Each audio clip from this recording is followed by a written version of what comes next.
Today in the show, Benny's in France, so you have me.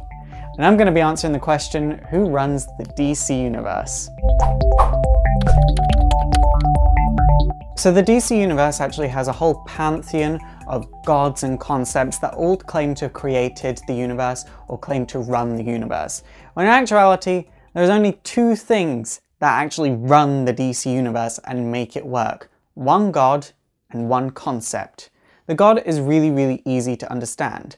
The god is actually just the Abrahamic god. Apparently when it spoke the first word came into existence. We don't know who created this god, but what we do know is that it resides beyond the source wall, and that's why the new gods get their powers, because they are so close to the source wall and in turn the Abrahamic god that they actually leech off of its powers just a little bit and gain a fraction of its ability. We haven't seen it active all that much, but we have seen it active as a disembodied voice, like when it turned Jim Corrigan into the Spectre. It goes by the name The Presence, and like I said, when it uttered the first word, it created word itself. But by this point, Destiny was already tracing it. So Destiny is just one piece of a larger concept called the Endless. Now we're not really sure what came first, Destiny or the Presence, because there hasn't been a definitive story telling us. Some writers go with Destiny came first, and other writers go with the Presence came first. And I don't think we're ever going to get that definitive story, because really it's on very rocky grounds unless you want to go very religious or very anti-religious. So the Endless are Destiny, Death, Dream, Destruction, Desire, Delirium, and Despair. The Endless are what they represent. They're not the personifications of what they represent. They're not the manifestations of what they represent. Death is death. Destiny is destiny, meaning they are above any other personifications or manifestations in the DC universe. Meaning Death of the Endless is above Necron and the Black Racer, because those are both personifications of death, whereas Death is death. There are a lot of kind of questions about the Endless that aren't really answered. Like, their father is time and their mother is night, and they came into existence when, well, let me put it to you like this. When the universe was created, Destiny was already about. And then when the first life came into the universe, that's when Death came about, because she represents life as well as death. So eventually the planets started to dream of holding life on them. And that's when Dream came into existence. And he actually gave the planet Earth the dream to have life on it, which is apparently why we're here today. So let's talk about each of the Endless individually. Let's start off with Destiny.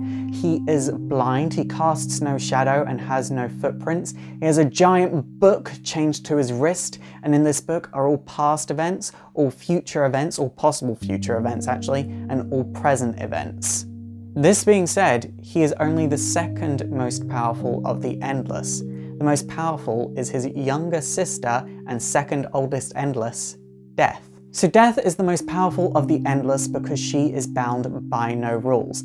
This is because she has the job of bringing the end to the universe and existence itself. Meaning when time has run out, it's her job to literally end existence and go on her own for the rest of eternity.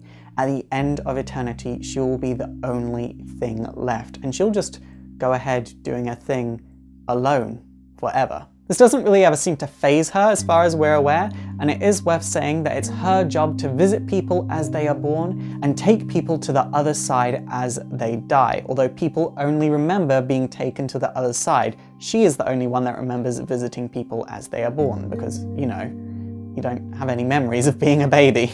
Once every 100 years, an aspect of herself lives as a mortal for 24 hours. She dies at the end of this 24 hours and then takes herself to the other side. This is so she understands the value of the lives that she is taking. She was actually voted 15th greatest comic book character of all time, and this is due to how well she was written. She's honestly one of my favorite characters of all time. The third oldest endless is dream. He obviously came into existence when things started to dream. In his case, he claims that planets started to dream, and that's why he came into existence. He does have the ability to manipulate other people's dreams and thoughts, although we rarely see this done out of malice. I can only really think of one example, which is one time when he was imprisoned for about 70 years. He finally was able to escape, and then he cursed the person that imprisoned him to an eternal nightmare. He is the main character in the series Sandman, which is such a well-written comic,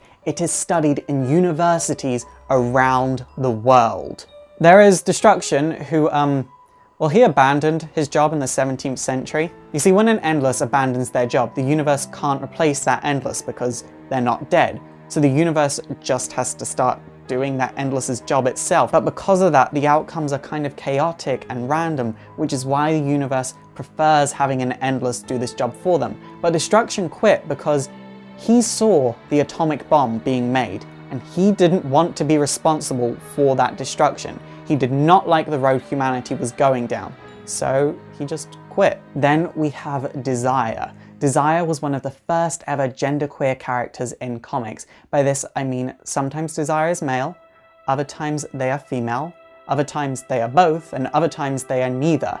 And as you may have noticed, they do prefer the pronouns they and them. And they are also twins with Despair, which I find very interesting because obviously when you want something, you're partially despairing that you don't have it. So you desire something and then you're upset that you don't have it at the same time. So the two of them have to exist with each other. So Despair is in her second incarnation. When an Endless dies, the universe quickly replaces that Endless with another aspect of themselves. So you essentially reincarnate back as yourself, so you've still got all of your memories and all of your experiences, but your personality is slightly different and your way of going about things is also slightly different.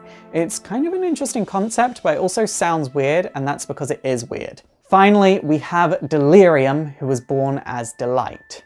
No one knows what happened to Delight to turn her into Delirium, but one day she was all in order, she was easy to understand, she was very much put together. Then the next day, she was suddenly crazy, totally asymmetrical, her appearance was always changing, and she went by Delirium. Again, no one knows what happened to her, but she is now insane.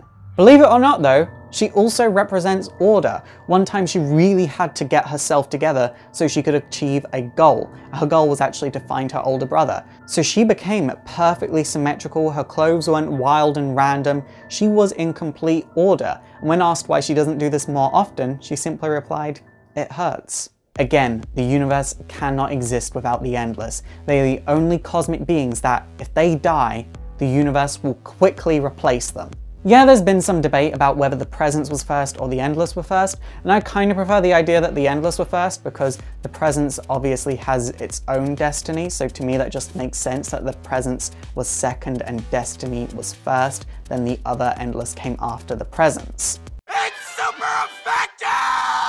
Okay guys, that's it for today. Don't forget to go and subscribe to my channel here on YouTube, It's Super Effective, where I also talk about comic books, and also don't forget to thumbs up this video and Benny might just do more videos on the Endless and Sandman.